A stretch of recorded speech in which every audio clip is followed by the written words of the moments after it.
माँ! भैया! नंदिनी! सुनो बेटा! पिताजी! बेटा! कुछ करो! बचा भैया! बेटा!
जो दुश्मन मेरे रास्ते में आता है मैं उसे हमेशा के लिए बंदी बना लेता हूं।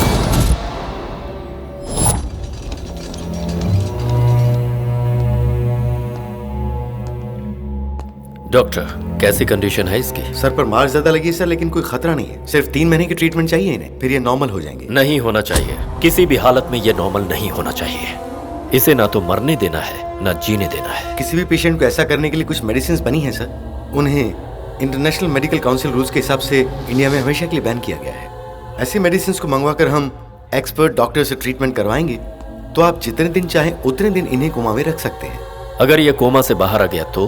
बाय मिस्टेक अगर ये कोमा से बाहर आ भी गई तो ये दवाइयां इतनी इफेक्ट कर चुकी होंगी कि इनका ब्रेन एक व्हाइट पेपर की तरह ब्लैंक हो चुका होगा। तो इमीडिएटली मेडिसिन मंगाकर ट्रीटमेंट चालू कीजिए। दुनिया का सबसे अक्लमंद इंसान कहीं न कहीं गलती जरूर करता है। इसने भी वही किया है। इस केस की इन्वेस्टिगेशन की सारी डिटेल्स की फाइल बनाकर इसने फायरवॉल के सिस्टम में लॉक कर दिया है, जिसे सिर्फ यही खोल सकता है।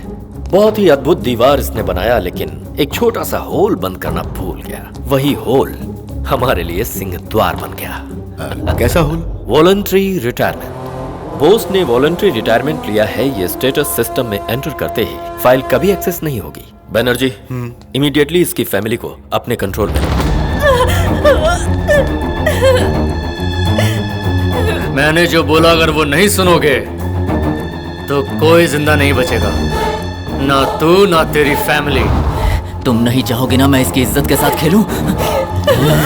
ऐसे कुछ मत करो, हम तुम्हारी बात मानने को तैयार हैं। प्रसाद, हमारी कोई भी चाल अननेचुरल ना लगे।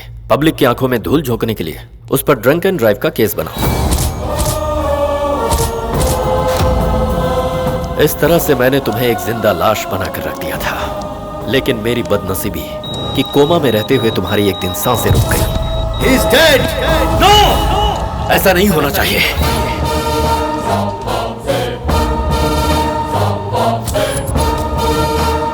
मेरी टेंशन और बढ़ गई क्योंकि ये मेडिकल साइंस को भी पता नहीं चला कि तुझमें जान वापस कैसे आ गई। फिर मेरे सारे टेंशन दूर हो गए और तब मैंने स्टार्ट किया नया गेम, और उस गेम को मैंने नाम दिया ऑपरेशन गॉडसे। होश में आने के बाद तू जिस दुनिया में जी रहा था वो मेरी ही बनाई हुई दुनिया थी। जिन लोगों से तू मिल रहा था वो सब तेरे लिए अनजान थे। मैंने तेरे आसपास इतना कंफ्यूजन पैदा कर दिया कि कौन तेरी माँ है और कौन तेरा बाप, तू समझ ही नहीं पाया।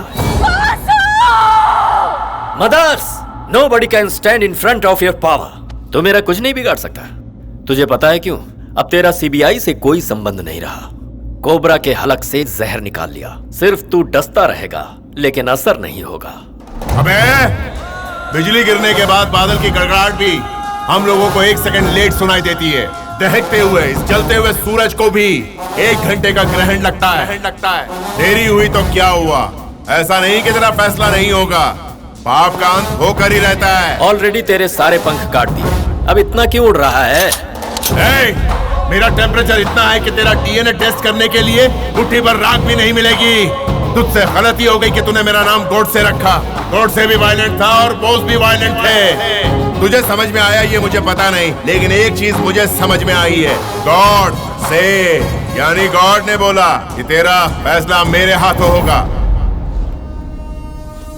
अभी मैं तुझे नहीं मारूंगा। जानता किस लिए? मेरे हाथों मरेगा तो तेरा नाम इतिहास में लिखा जाएगा। जिस दिन तेरा पाप दुनिया के सामने उजागर होगा उस दिन तू सड़क पर मरेगा। तू कितना घटिया है ये मैं सबको बताऊंगा। चीफ मिनिस्टर, तेरा चैप्टर क्लोज करने का काउंटडाउन शुरू हो गया है। इस खेल की बाजी मेरे हाथ है। खेल तूने शुरू किया, खत्म मैं करूंगा। तेरे और मेरे बीच का फासला सिर्फ 3 फुट का रहेगा। आज के बाद तेरी तरफ बढ़ाया हुआ मेरा हर कदम तेरे विनाश के लिए होगा।